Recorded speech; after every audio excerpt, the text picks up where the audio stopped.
the doctors that I'm aware of, when they use tools, each tool is psychically controlled. It has its own power base.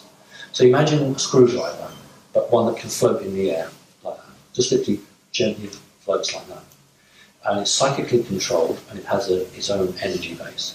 So, you know when in an operation a doctor says forceps, and they get passed across. Well, that's not how these guys work. These things just float in the air. They have a box, they literally have a toolkit, and they float, and they just take them and use them and just hang in the air.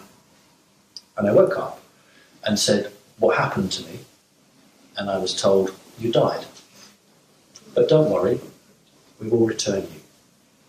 And the next day, I'm standing by the bed, thinking, I don't feel very well at all. I'm getting into bed. And then, fine.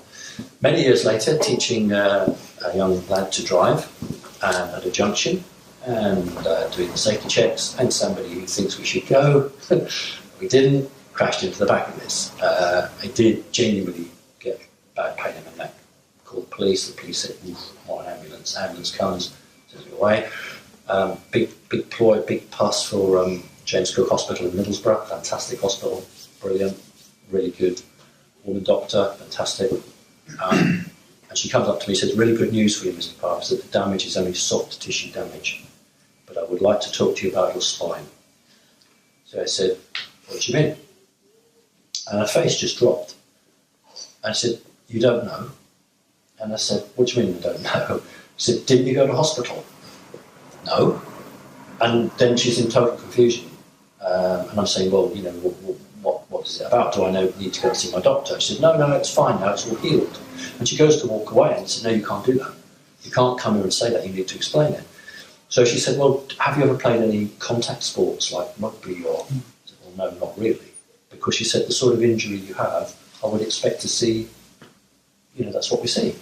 So I said, well, what is this injury? And in the end, I forced it out of her that my spine was snapped in half, but had regrown. And it had shown up on the x-ray. And that she wasn't bothered about the soft tissue damage, she was bothered about the spine actually broken, but you could see from the x-ray that there was growth that was very old that had regrown. And I'm convinced that that's what occurred to me in 1969 when I fell on this concrete thing. And when they said, you're dead, but don't worry, we'll put you back. Now, let's really sort of jump now, really get exciting here. They could have cloned me. Because I understand there are clones. But they didn't. Because if I'd been a clone, I would have had a perfectly normal spine. So they decided to reuse the body and get me back. So the question is, when I died, where did my soul go? Very fascinating. Just to put it back in. So that produced quite a lot of interest. And, you know, I need really, I guess, to go to a private hospital and say, do me an x-ray of my back, please, because the NHS won't let you have that, but a private hospital, you pay it, they'll give it to you. So, but I never felt the need to, because I know the truth. But, you know, if somebody came to me, a big financier, and said, look, I'll pay you to go to Bupa and have an x-ray, fine, I'd do it. It'd be really interesting, and I could come here and hold the x-ray up for people. So that's one interesting point. Yeah. Can I just interject there?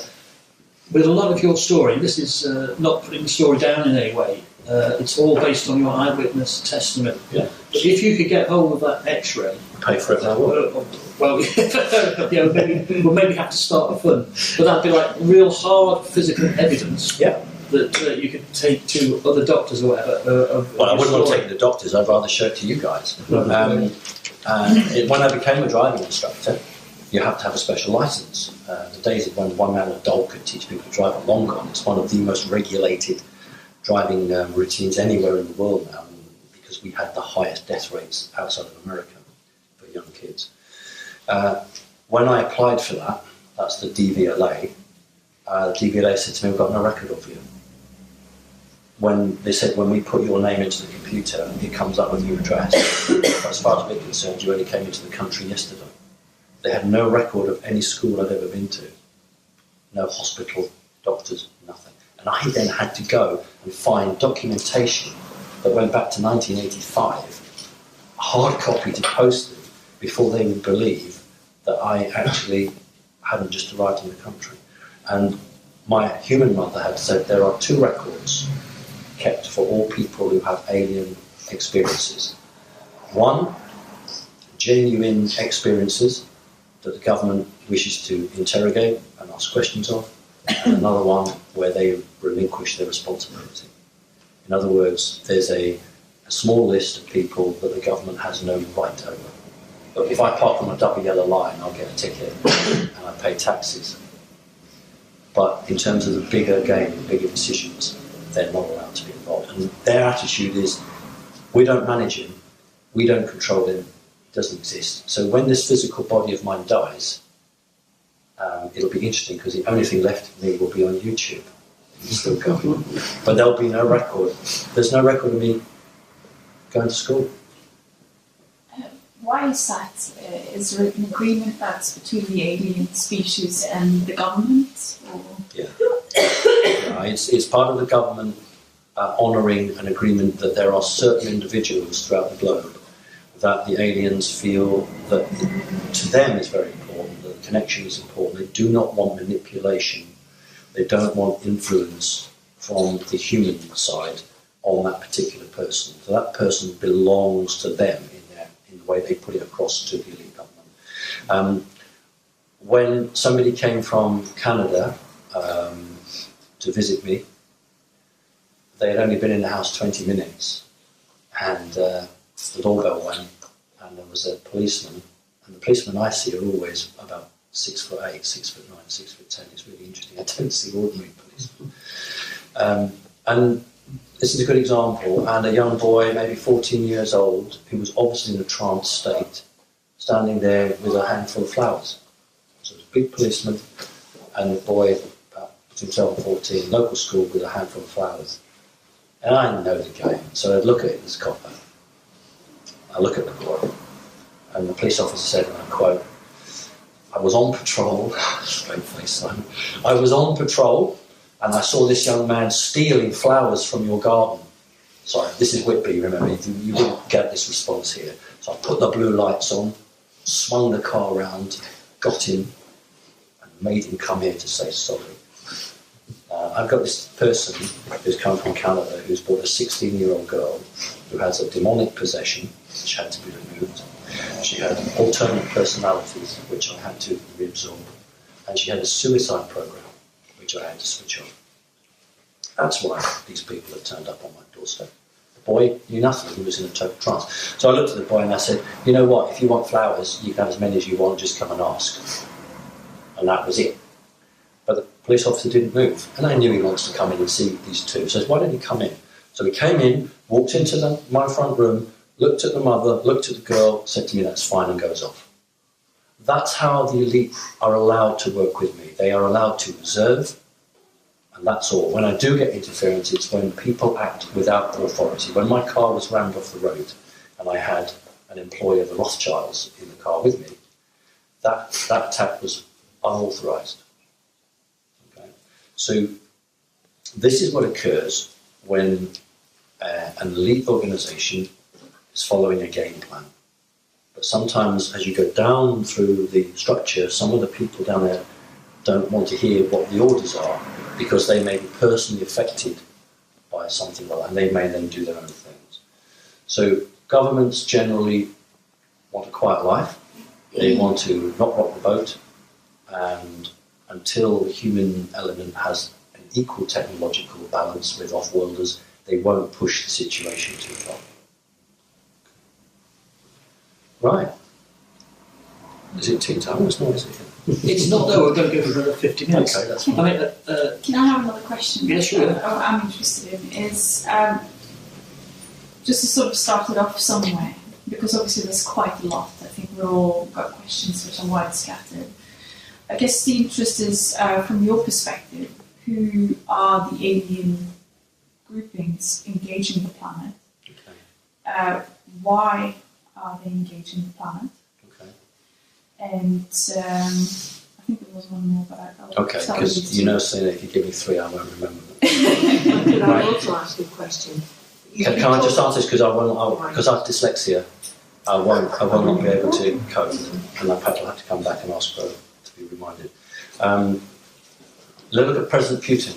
President Putin is now being advised by what we would call Nordics. No longer is he being advised by reptilians. That is why we're seeing this great game that's being played out. We can talk about it later. So Nordics is a very human-based group advising Putin. So this planet has always been influenced by a reptilian type of force, and above them we call the Archons, but we'll talk about the Archons later. The reptilian force is the force that has always been involved. If you remember Star Trek and what they call the Prime Directive, which is you won't get involved, that exists for the fifth frequency and upwards. So anybody who comes from the fifth dimension or higher believes in that and will not get involved unless there's absolute paramount reason. But those in the fourth dimension have no interest in that at all, and they believe they have the right to involve themselves. So that is why when I did the news, the TV breakfast programme, it's called Today, I think. Was that what it's called? This morning. When I did the This Morning with Holly Willoughby and Chris, Peter Schofield. Chris Schofield. I was a radio interview with Chris 2 days ago, that's what that is, and you look like him. I was asked to draw some of these aliens while I was in the studio, just before I went live. So I drew a mantid and a reptilian. In fact, they went to the art department to get a nice set of crayons, and I thought they might give them to me because they were beautiful boxes. No. Yeah. So anyway, what happened was that the researcher went away to whoever was in charge and came back and said, we're not, I quote, we're not allowed to put this one up, which was the reptilian, but we're allowed to put this one up. And I said, well, why? I don't know. It's just what the boss is saying. And they originally said to me, we want two up. And that's why if you look at any of the still pictures that are on the internet, you've got me being interviewed, and then behind there's one television screen and there's a picture of a mantid. And there's supposed to be a reptilian and a mantid. But you're not allowed to show pictures of reptilians because they are very much involved with the system. Okay. So reptilians are involved for their own reason, but there are other who have their own reasons as well, but are not as well known. What was the other one, Selena? Yeah, I mean, I guess it's from your perspective, so obviously that's 3 alien species. Right. I think listening to one of your other quite recent interviews, I think it was on Mars, it seems to be different also reptilian species. But you also know other alien species, perhaps by knowledge or direct experience. Okay. I did one with Alfred Weber and Andy Kramer, radio interview, which seems to have done very well. You know, when I do these shows, I really don't know how they go, and I very rarely listen back to them. There are more than one species of reptilian. The reptilian species that we know the best are the species that has taken itself to declare itself the creator of mankind. That's what it declares itself, because it believes it to be so.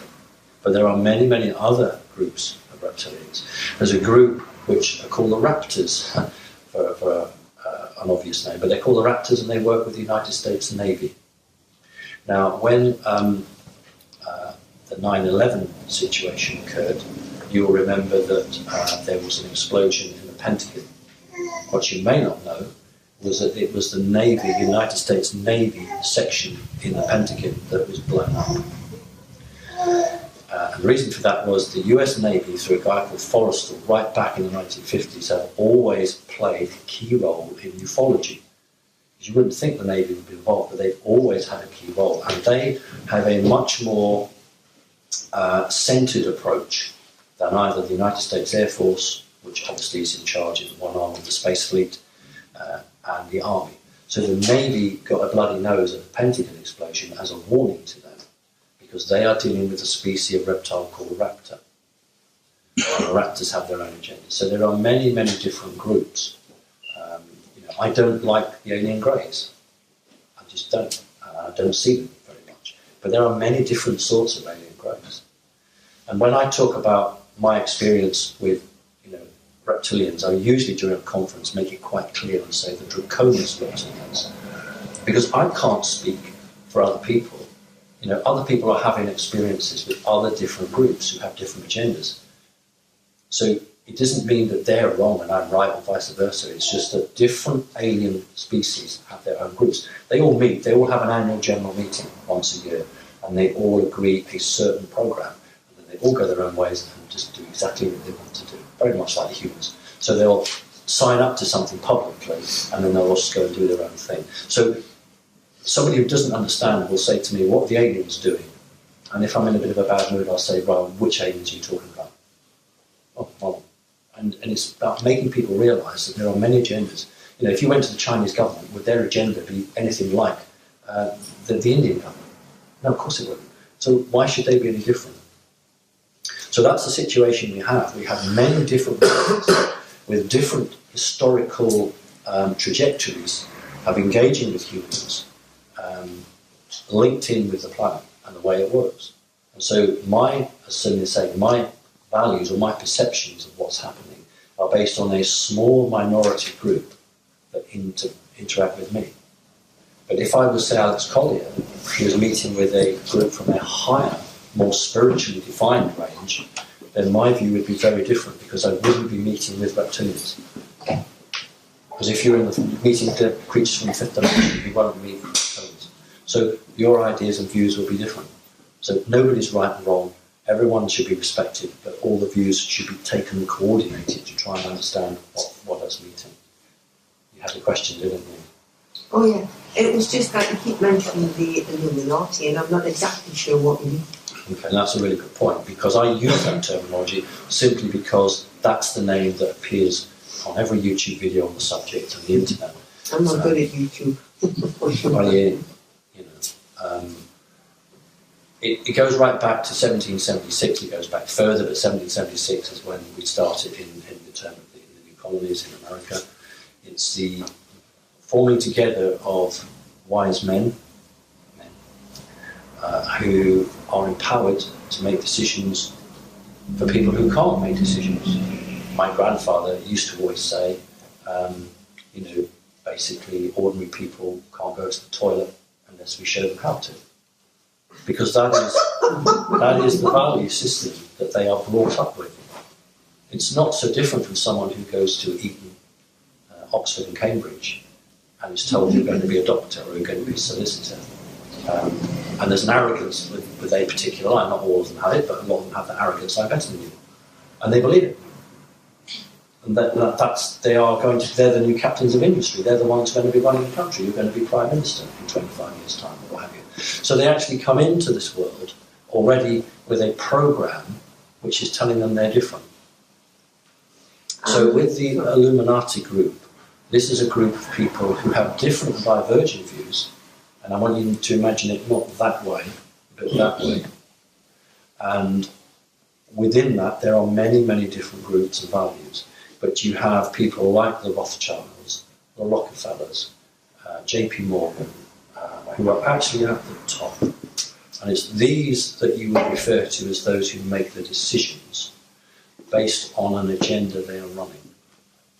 So when we talk about Illuminati, we're talking about people who have knowledge over and above what normal people have, and they have sacred knowledge or magical knowledge. That was what was confusing me, because of the way you were talking. Because my understanding of Illuminati, before you explained it was like that, is people of a very high spiritual level of knowledge. That was my understanding of Illuminati. Whereas the way you're explaining it, it appears to be people who are in control and have money.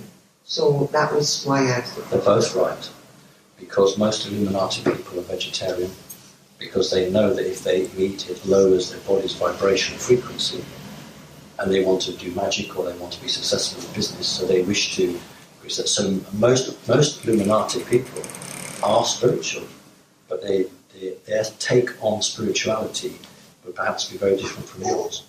Well, it must be, yes. But they remember it's all about perception. So if I had 4D room here and had a group of Illuminati just mirroring you guys here, it would be very interesting, wouldn't it? Because they would see themselves as the spiritual guardians of the planet. By spirituality, I always understood to be love, vibration blue, spirituality. So anything that encompasses greed or control has nothing to do with spirituality. So that's where I agree with you entirely. Not quite understanding. I agree with you entirely. The problem is that others might not understand that. But from my perspective, standing here, that's entirely right. It is about love. Because remember this, that it is very hard for somebody who has an agenda which is not helpful to humanity to do anything with love energy. Okay, it's very difficult to be manipulated. Love energy is very hard to be turned against the user or to create something non-beneficial. And if you are able to project that and you live that as best you can, then you are living a very balanced life, and it does put you in a very strong position. Why do you think the elite put agents provocateurs into demonstrations, to turn peaceful demonstrations into violent? Because they cannot manage peaceful demonstrations.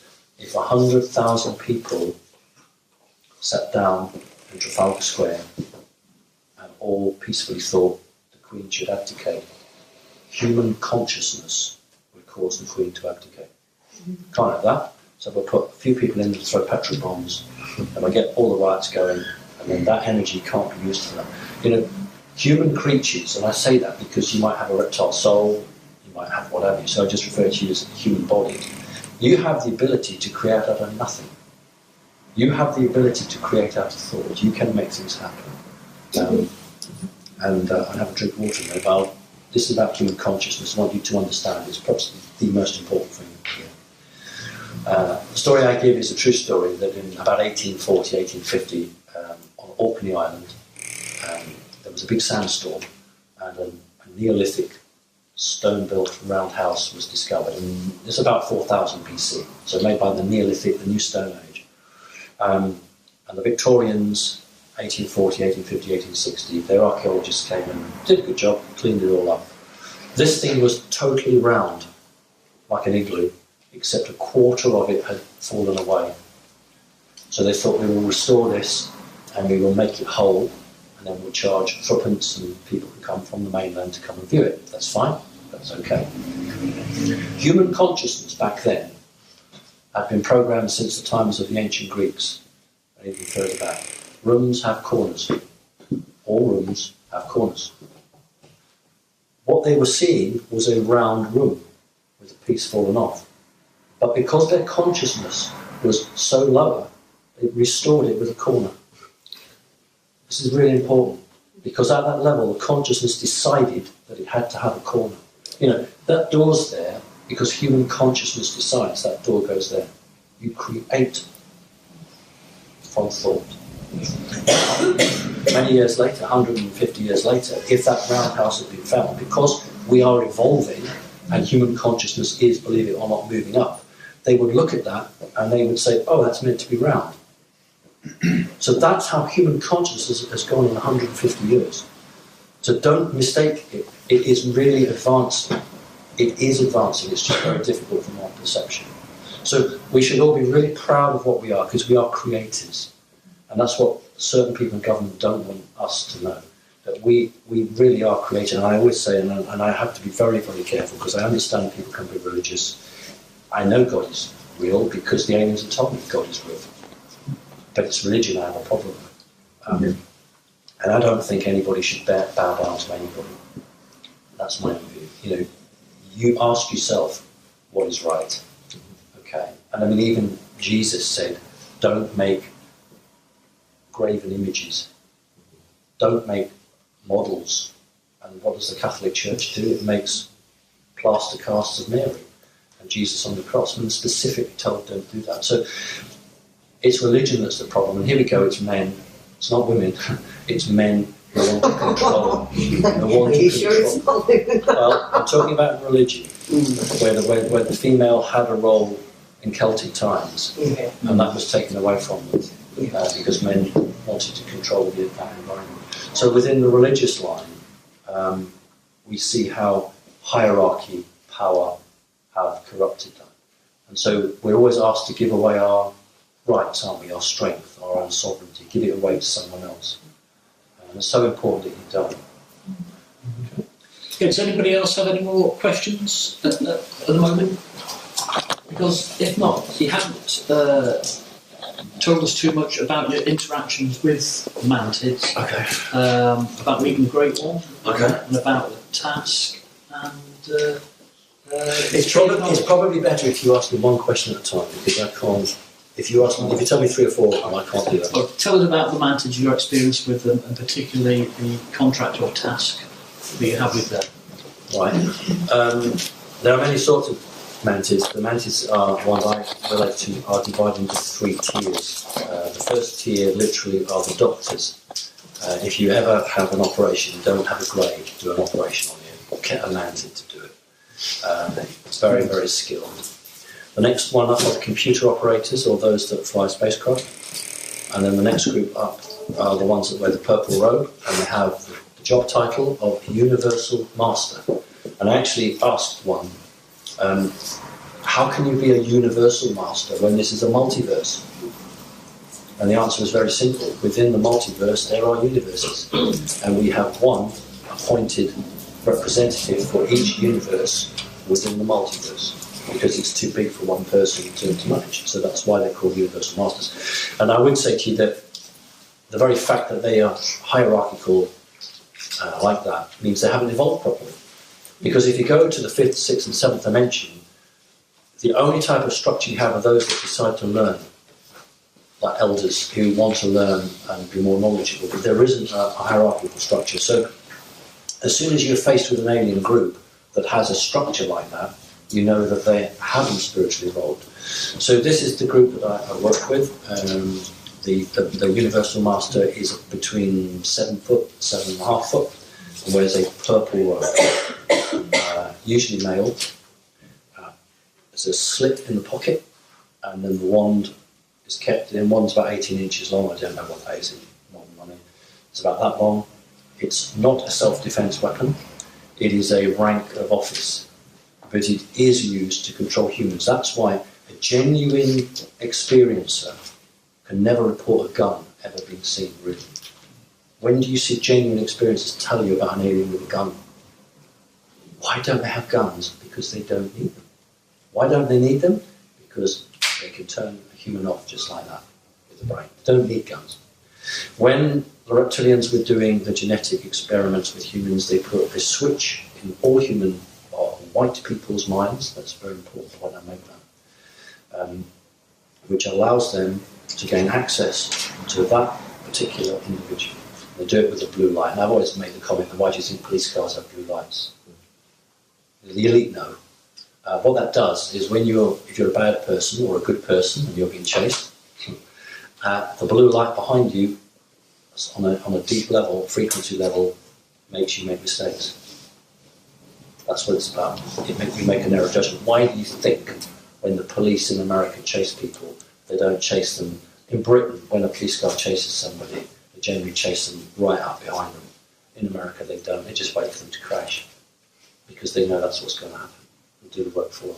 Because the blue light, the flashing strobe blue light, has an effect. So this wand is that big. On the end is a crystal. I don't know what type of crystal, and it's faceted. And the creature will activate it with its mind, and each facet will light up in a clockwise direction, very quickly. When the circle is joined, the blue light comes out, hits a human in the eyes, you just switch off. You are put into a trance. That's exactly what it's for. But it's called the rod of office. If we were to translate it into English, it's called the rod of office. And it's a sign of their authority. The mantids have a refereeing role throughout the universe. They are the ones called on to be arbiters to make decisions. And during my training period as a child, as a boy, I was given many tasks by them to make decisions, to see if I could make a decision. One of them was there was a war. It's a war game being played. That's not real war. Two sides are fighting each other. They're fighting over a planet. You have to sort that out. How can you get both sides to stop the war, but in an equitable way, so that nobody feels they've been hard done by? So these are the tasks. If you, in the reptilian line, you're given the sword challenge. I met somebody who actually had the same challenge. You have a sword, that high, you have to throw it up in the air, spins in the air, and if you back off from it, you're out of the program. Because your commitment to their group is not strong enough over your self-preservation. It's how a lot of the Illuminati work. Who's more important, the group the sacred group or this the special group, or you or your family. So these are tasks meant to decide, and what you're supposed to do is catch the sword. I did catch the sword, but the person that I spoke to also had this test, and he tried to catch it and dropped it, and he said the shame and the embarrassment and the fact he was out of the program. So different groups, when working with humans, give them such tests so that you move up in the structure within that organisation. It's not like an army, isn't it? You get stripes and then pips. It's exactly the same. Except, you know, you might take an exam or something, but that's exactly what they're doing. They're testing you, but they're testing your loyalty to them rather than your ability. Okay, what was the next one? Can you tell us a bit about the Great One and your meeting with him? Right. I assume it's a him. Yeah. 1971, in I'm just going to call it a facility. I can't tell it was a spaceship or anything. I don't know. It was just a round room, big screen up on the front, 2 side screens, row of chairs, 6 chairs, looking towards the screens. Central chair. I'm on the central chair. I'm not in my body. I'm in my energy body, and I'm connected to the arms of the chair by what I call spaghetti, which you might call fibre optics, and into the back of my head, great massive wires into the back of my head, but they're not wires. And that allows me to talk to the computer that controls the facility. And it also allows me to create and do things. There's no pain, it doesn't hurt. And I was asked if I wanted to do it. And then everyone else had to leave the room, and this image appeared on the screen, and his title, again translated into English, is The Great One. Very tall, much taller than the others, and has this emblem which looks oddly like a cross, and it has 2 gems on it. We call it encabochon cut, which is not faceted. It's like an onyx ring, just smooth it round. Purple and green. They're their colours. That's the mounted colours, purple and green. And this thing is 12 inches long. Remember, 12 is the magic number. Hangs there, and I'm obviously meant to see that. That's a symbol of his rank and authority. But he has 2 reptilian bodyguards. That's interesting, 2 reptilian bodyguards. And he says to me basically that I'm to be accepted into their group, but there's a task ahead, but we don't know what the task is. There's a task ahead, but we don't know what the outcome is going to be. And basically, if you fail on the outcome, that's the end, finished. Now, I wasn't clear whether it's the end finished for me or the end finished for humanity. And his exact words to me were, but you know, you're strong, the light is strong, go out there and be brave and do what you need to do. So it was a pep talk, but it was very on one. And what was important was I knew that this creature outranked me in the hierarchy of the mantic world, but he was my equal spiritually. So in other words, I didn't look on him and, oh God, get down on my knees and pray. What I looked on him was to say that he has worked his way up the order. So he has the command of the group through whatever, but he's no better than me. And that has led me never to be scared of these creatures, never to be frightened. So when these creatures appear, the only time I get frightened is because they can appear through a portal. And if they don't judge it properly, they can literally appear 3 feet in front of you. And your natural reaction is to jump. If you remember when you were at school and your friends would jump out and shout, boo, and that happened, and I remember many times it happens, and I'd just go, oh, it's you. You know, because that's okay. It's just the fact that as a human monkey brain in here, and it can never calm down. That will always be shocked by them. So the Great One literally holds the office of the decision-making of the group. There is a council. I have seen and attended the council, and they run by the traffic light system. I vote against you, red. I vote for you, green. I abstain, amber. So literally they make a decision and the bar comes up with the numbers of the coloured lights. So when you're addressing the council and there's a resolution taken, the colours come up and you win or lose depending on the coloured lights you've got. Yeah, you'll take a question or have you got more? No, I've got plenty, but there's people here with I've got a questions. brief question. Okay, go ahead. You mentioned about the energy body separating from the physical body. Yes. How visible is that? a psychic person would see it no problem at all. Your souls are elliptical. They're about that big. They're about that thick.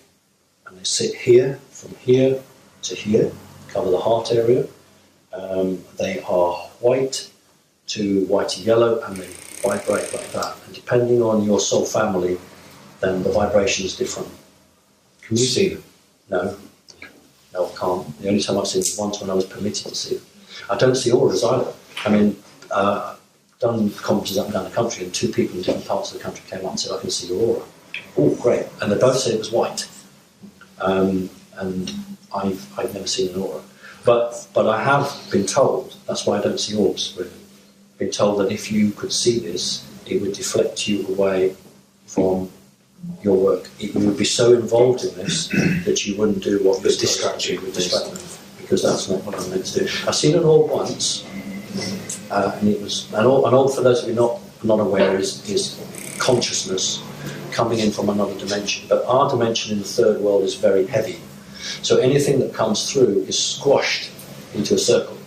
So when you see an orb, that's your family presumably coming to visit you, but you're seeing it as an orb of consciousness. And the only time I ever seen one was down on the skirting board, and when I looked at it, it was all pixelated out because something had been done to my brain to try and camouflage it, so I couldn't see it.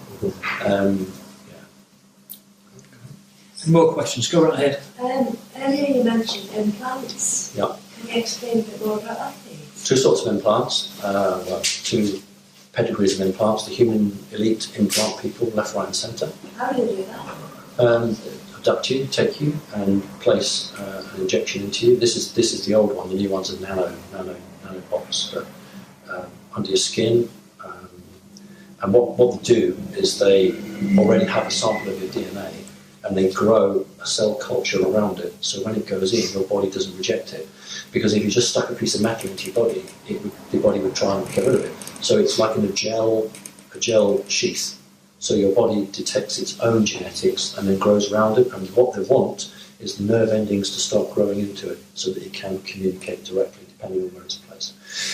Now, of course, anyone who has abductions by the military, and I don't want to talk about it too openly because it's something that I would talk with people individually, but you may be aware of injection marks on your body, and if anybody has got that, then you would talk to them privately.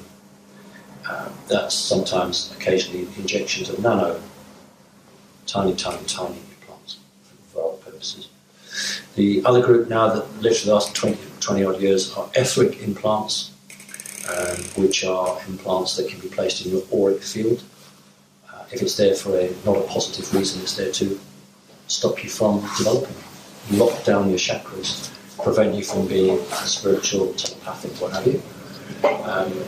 I had an implant in my hand here, which was given to me. I'll tell you the story because it was a wound there, so I can show you that. 1963, so I would have been 3.5 or something, in a place called Hove, where I lived with my mum before she moved to Brighton. And I had chicken pox. That's right, I had chicken pox, and I don't know what your kids have now, but in those days you had this thing you painted, it was bright yellow, and you used to paint it on spots. And I developed it over the Friday. Mum would take me to the doctors, got this stuff, Saturday, Sunday. Now on Monday, I'm 3.5 years old. I know this might shock you, but you have to understand it's not a normal family. 3.5 years old, mother says, right, I'm going to work now. They'll leave you on your own. And the exact words to me were, don't worry, they'll look after you. That's exactly what she said. So she went off to work, and I had my Rupert Annual books and my colouring books. These are books that you have a paintbrush and water. You just paint water over them, and then they change colours. And then a guy walks into the room with a cloth over his arm and a tray. And he looks like a waiter to me. And I say, who are you? And he says, I'm your doctor. So, have you come to make me better because I've got chicken pox? And no, I've come to make your mind better. So take this, so it gives me a drink, drink the drink. And then mantids come in. I don't even see how they come in, they just come in. And they're not ones I recognise, because they have family members that you genetically be connected to or energetically connected to. And says that your mother wants you to have this in your hand.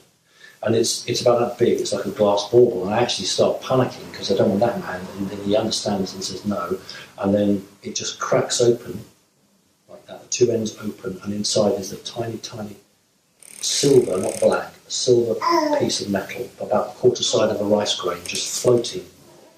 And I said, well, does my mother want me to have this? Meaning alien mum. And he said, yes.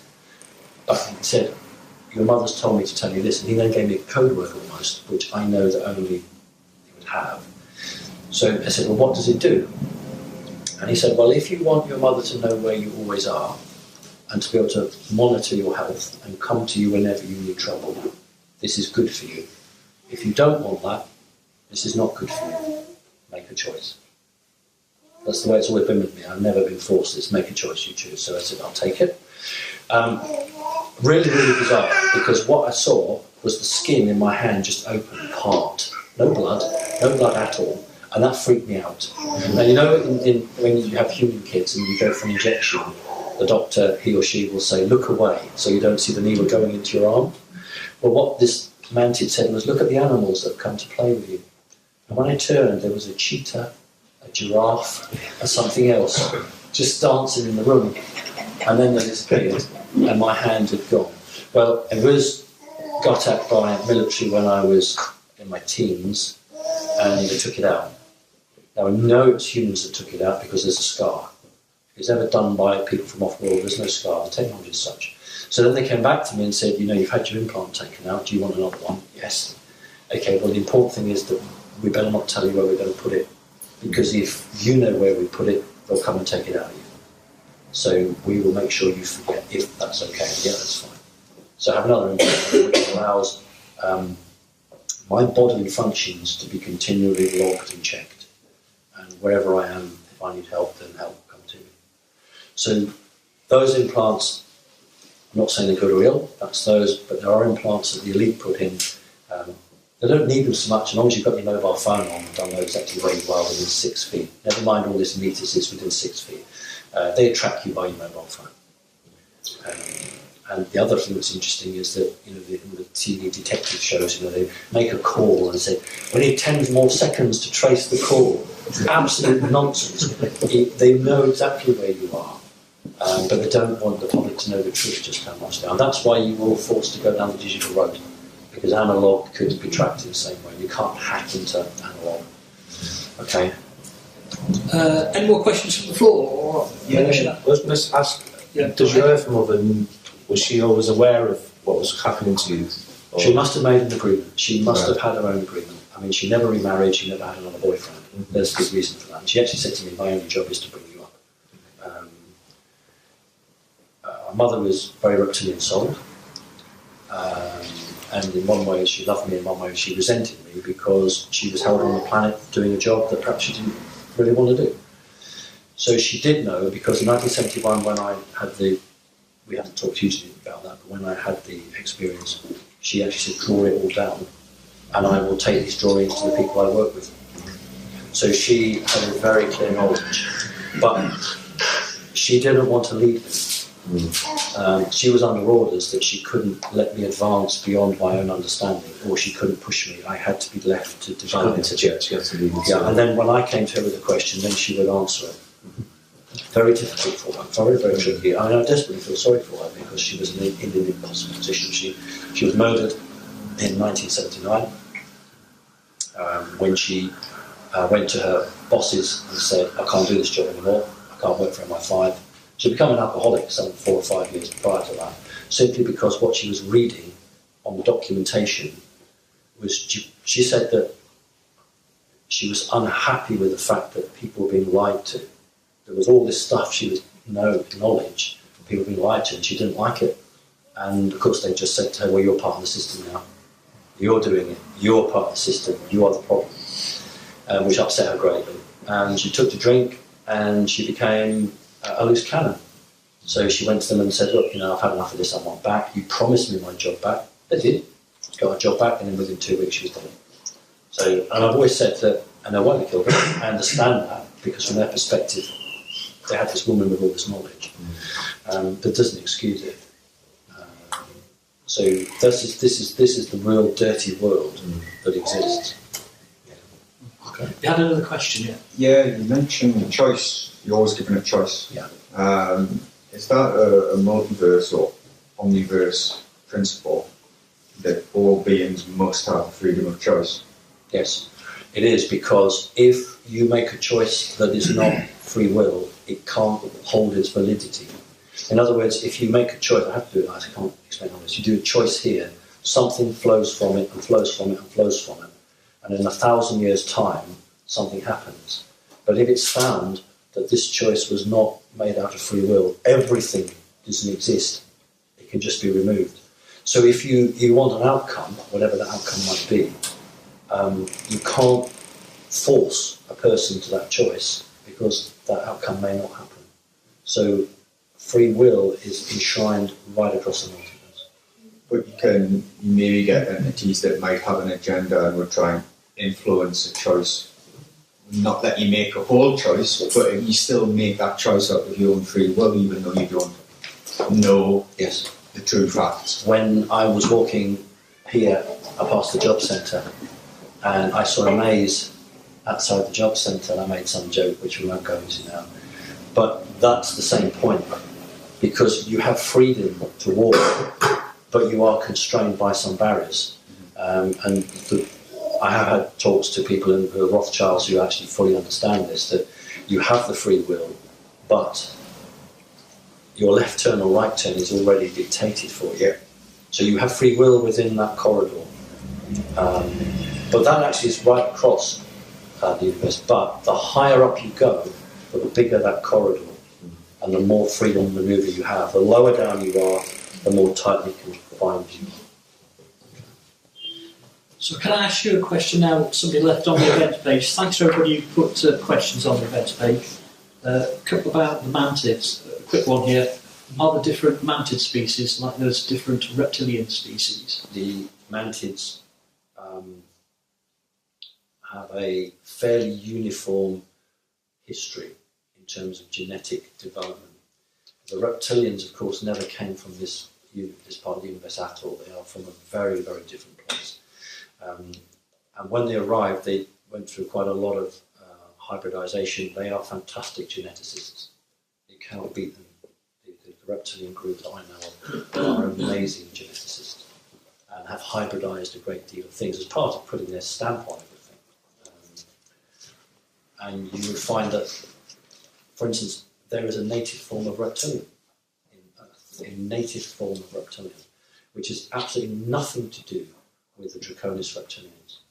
It doesn't have anything to do with humans either, but it has nothing to do with it. But with the mantids, they will all at some point convene, different groupings, and at least have some form of agreement. So the reptilians are far more diverse, simply because the reptilians have grown up as different groups, very, very isolated and with their own agendas, whereas all the mantid groups have been different. They have all been part of a hive consciousness. We have to be careful here, because when we use the word hive consciousness, people immediately go into the idea that this is evil and bad, and it isn't.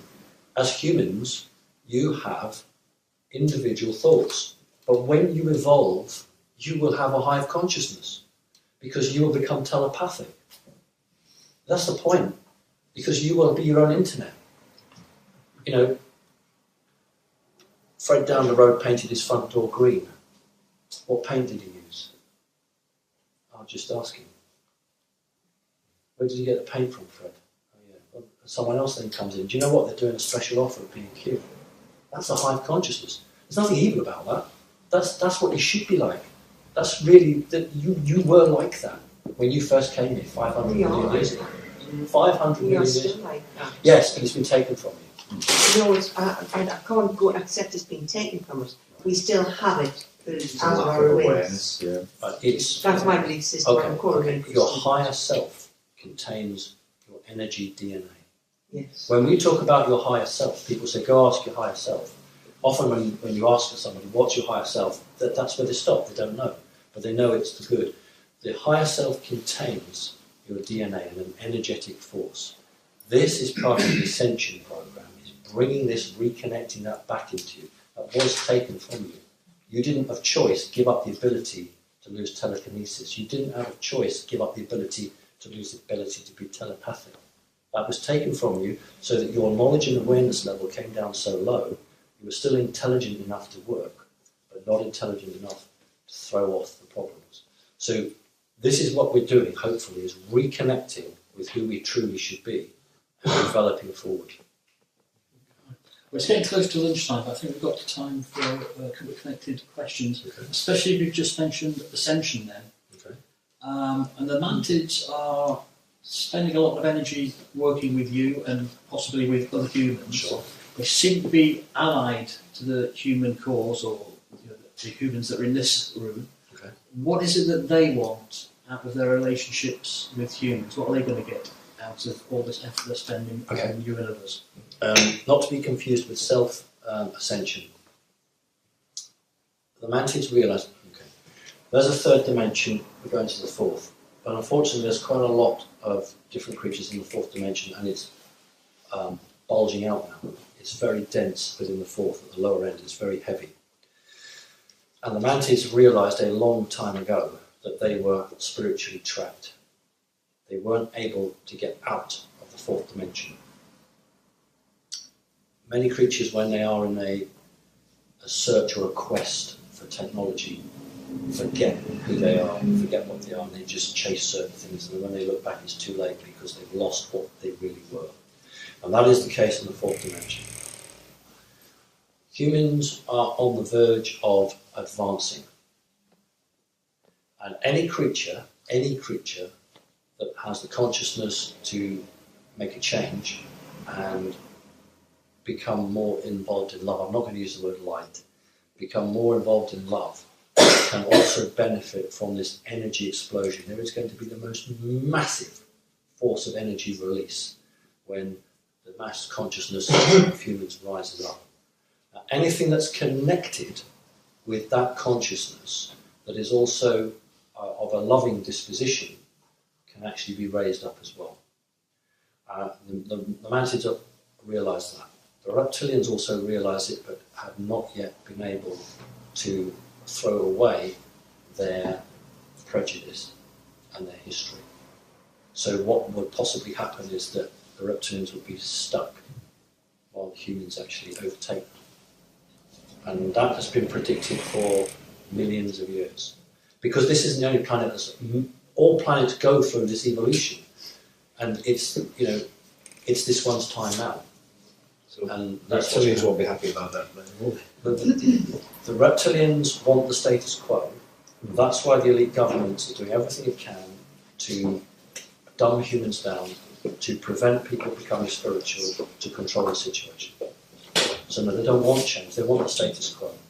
Because they're trying to maintain their power? Yes. Pretty short sighted, isn't it? Yes, but you see, you have to, well, you don't have to, but it's nice if you can, you don't have to agree with them, but you have to understand where they come from. If you come from a race that just literally travels from galaxy to galaxy, beating people, genetically altering them, and you're not good at creating, but you're good at stealing technologies. So you beat a race, you take its ideas, you go to another race, you beat it, you take its ideas. You become into that mindset.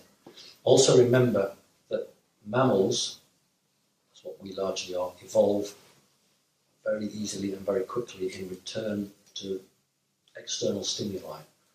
Reptiles don't. So how many millions of years old is a snake? How many millions of years old is a gecko? And they consider themselves the pinnacle of evolution. They consider humans smelly because we excrete, because we are mammals. They don't excrete in the same way. So they consider themselves better than humans. And when you start to produce a mindset that I am better than you, you begin to create this very dangerous ideology around yourself. And then it's very hard to challenge yourself and to change. Because they say, why should we change? Why should we change? We're at the top of the tree. Whereas my view is, when you evolve, you are learning. You are developing. So it's not a weakness to change, but to them it is a weakness. think about the Industrial Revolution. I can't remember the name of the moth, but the moth was white. And so during the Industrial Revolution, all the smog and the crap coming out of the chimneys, everything was covered in black dust. The white moth stood out. The birds would come and see the white moths, peck them and eat them. Through natural selection, which is okay for animals, the black moth survived. And then with the clean-up process, as the towns and the cities got cleaner, the black moth started to show up. So they all got picked off. And within the space of 150 years, it went white moth, black moth, white moth.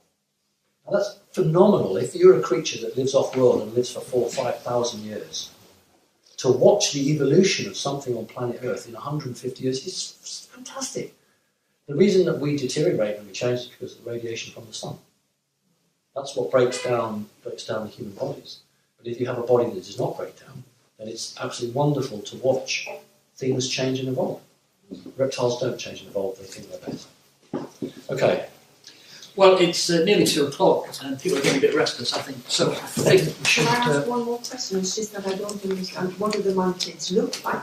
You know, I've got a rough idea of seeing a picture of the reptiles, but... Do you want to take that one now? I'll take it by saying that Selena said to me, no video presentation, but bring some bits and pieces. So I brought some of my books and my drawings on, and I'm happy later on to show you the drawings and what the mantis looks like. So I've got some stuff to share. Maybe pick that up. I'm sorry, yeah. One more quick one then. Yeah, it was just basically it'll get lost if I don't ask it now with regards to what we've just said. With the mantids losing the ability to evolve based on the fact that we've gone down the technology route and not balanced that spiritually. Yeah. For them to piggyback us and evolve on the back of our consciousness, is that not against universal principle? Because they should be restricted in some way from it is. But the way that it works is that only a species that is supportive and has made that spiritual connection and wishes to change can be taken with it. Anything that tries to attach that is not of the same frequency as that evolving will just get left behind. So the game is for different races to redefine who they are, what they are, and what their values are, and whether they are prepared to change any views they have and accept where they went wrong in the past. And if they can do that and they can buy in and totally change and accept the new situation and understand what love is, because the mantids actually can understand what love is. I don't think the reptilians can, from what I've seen. Then they have a chance, because the universe, for want of a better word, won't say, I'll have this but I won't have that. What it'll say is they've made enough effort and it'll take them up. But if there's a group that says we don't want to change but we just want the free meal ticket, we want the ride up there, then the universe doesn't work like that, because it will say your energy is so discordant to what I am working with, the pure love energy. You're so discordant that you're just a hitchhiker and we're not having you stay there. So the only ones that will come through are those that have made such a change that they are part of the new future. So it's a defense mechanism that you could call the source, God, whatever you want. Yeah. Can I just ask, what will happen to them and the reptilians? They will dwindle until they're no more. They will just not procreate. That's kind of happened to them at the moment, isn't it? Yes. Yeah. They're very, very... There's only a few... I was asked by somebody how many left on the planet now, and I would say under 500. Literally, under 500. Right, okay. Yeah, let's leave it there. So it's 2 o'clock. We've got 3/4 an hour for everyone to have a bit of soup, bite to eat, and maybe formulate some more questions, which will start again at 2:45. Thank you. Thank